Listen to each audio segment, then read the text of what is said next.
Hello, clever people, and welcome to my review for Isle of Dogs. So Isle of Dogs is directed by Wes Anderson, and it has a huge cast where I'm not going to try to name everybody. There's a picture of the poster with all the cast members on it. Those are all the people in this movie. It's a huge, giant, talented voice cast, and it follows the story of Trash Island, which is an island where all dogs were sent to after canine population in Japan, or a certain city in Japan, had reached epidemic proportions. So after getting everybody out, there is one boy who decides that he wants to go find his lost dog, Spots. So he goes to the island, and he is met with a misfit gang of 5 dogs, with the leader being Chief, who is voiced by Bryan Cranston, and they try to search for Spots while at the same time they are back in. There's another subplot going on in Japan where there is one guy who is trying to, basically it's like the main government guy in the movie, and there's something fishy going on with him. I won't really spoil what that was because the trailers didn't show what it was, and it's not necessary to know necessarily when going in. And Isle of Dogs is the type of movie where the least you know about it going in, probably the more fun that it'll be. So going into Isle of Dogs, I decided to watch every single Wes Anderson movie. Some were rewatches, some were first-time watches, other than Rushmore, since I had watched that one pretty recently. So I went through all of them. My first-time watches were the Royal Tenenbaums, the Darjeeling Limited, Bottle Rocket, and I also rewatched the Grand Budapest Hotel, Moonrise Kingdom, and Fantastic Mr. Fox. So I was very prepared and ready for a Wes Anderson movie. I was really excited for it, and what I think I got was probably one of the least Wes Anderson movies there are. I think Bottle Rocket is definitely the least Wes Anderson movie there is, because it does really feel like him honing his craft and everything. But I do think that this one, he kept his style very vibrant and clear, but he did kind of step back a little bit because it felt like he wanted to make this one feel a bit more story oriented, and I think that it really worked out well. I loved Isle of Dogs, and I think that this is one of the better Wes Anderson movies. My issue with some of his movies is that even though they have the really goofy comedic style, sometimes they can have some more quiet, depressing moments that really offset the movie. Obviously, a movie like The Royal Tenenbaums, that works because that's kind of the point of the movie, but at the same time, I didn't really enjoy it because it felt like it was occasionally trying to be goofy and super depressing. Same thing with the Grand Budapest Hotel.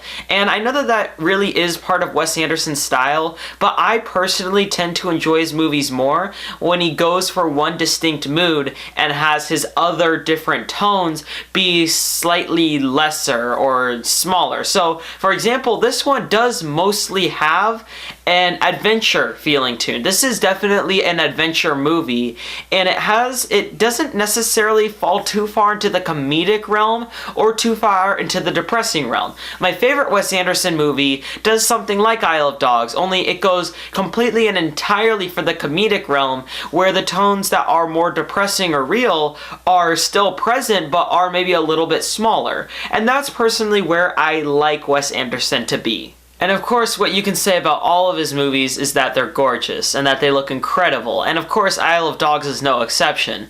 The claymation is fantastic. The style of it is just absolutely great, and the colors are very vibrant and really fun to look at. I do think that this movie has a really good aesthetic, and I think it's really fun to watch. And I think that there is a lot that you can get out of seeing Isle of Dogs. I think that the movie does really benefit from a really, really great script that Wes Anderson wrote, I believe. He writes all of his scripts for his movies, which did have a lot of great comedic moments and also a lot of memorable moments. I think that what's so great about this movie is the fact that he doesn't need to choose a completely and entirely comedic tone in order to still have his dry, enjoyable humor. What's unfortunate about Isle of Dogs is that I don't think that it's a very memorable movie. I didn't really have any huge distinct feeling going out of it, and I think that a lot of it can be considered forgettable, and that isn't the worst issue because the experience of the movie is great, but it's not like other movies like Fantastic Mr. Fox or The Grand Budapest Hotel. There are distinct things about those movies that I remember, and with Isle of Dogs, it is a really great movie, but it is missing some personal touch that you see with a lot of Wes Anderson movies, and because of that, it does feel a tad forgettable at times. I think that this is a really fun movie. I think it's really well constructed, and I'm definitely gonna want to rewatch it a few times, and it's definitely one of the best this year, and I wouldn't be surprised if it ended up being in my top 10 or 15 of the year by the end of this year. But I don't think that Isle of Dogs is necessarily incredible, and I think that I was a bit disappointed by that, and that's my fault because my expectations were too high and I really wanted a great, incredible movie, and I did get a great movie. I just don't think that it was incredible or astonishing, and I don't think that it stood out particularly, but I do think that Wes Anderson's style did fit with this story. I think it has a lot of really funny moments, a lot of heartfelt moments, and just a great feeling of adventure, and that's what I left Isle of Dogs with. I'm gonna give Isle of Dogs an 8 out of 10. Alright, so that concludes my review for Isle of Dogs. So what are your thoughts on this film? Or how would you rank Wes Anderson's film? I'll leave my own personal ranking in the description below, so check that. And this has been The Clever Critics. Goodbye.